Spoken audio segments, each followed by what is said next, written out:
Malaking part ng buhay natin bilang isang tagasunod ng Panginoon ang pagbibigay. Dahil ang pagbibigay pala ay puso ng Diyos.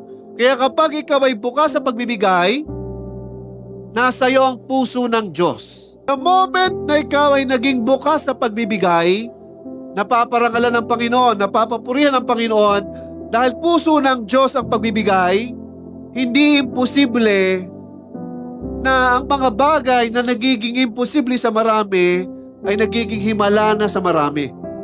Tayong mga mananampalataya, dapat mapansin mo na sa iyo ang puso ng Diyos, hindi mo ikalulungkot kung wala kang pera. Bakit? May parating. Dahil ang puso ng Diyos, nag-i-invite ito ng pagpasok ng pagpapala. Kaya nga ang mga taong na-capture ng puso ng Diyos, giver. Laging masaya. Kahit naghihikahos, nagbibigay ng higit sa kaya. Paano nangyari yon? Kasi ang puso ng Diyos ang nagdidikta sa tayo ng bulsa.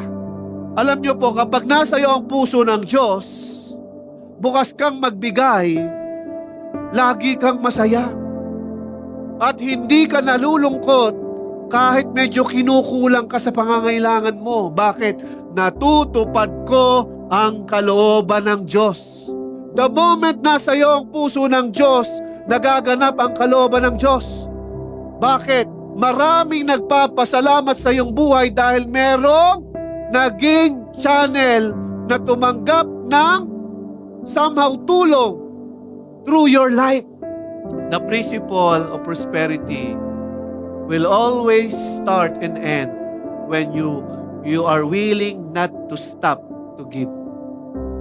Hanggat willing kang nagbibigay, patuloy ang pagbibigay din ng Lord. Alam niyo po ba ang principle ng Panginoon na wag dapat nating makalimutan?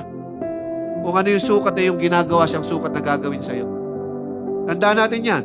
The moment na mag-stop ka, the moment God will also control yung ating natatanggap. Gusto mong madagdagan ang tinatanggap mo, magtanim ka pa. Gusto mong madagdagan ang mga opportunity mo sa buhay, magbigay ka pa para sa Panginoon.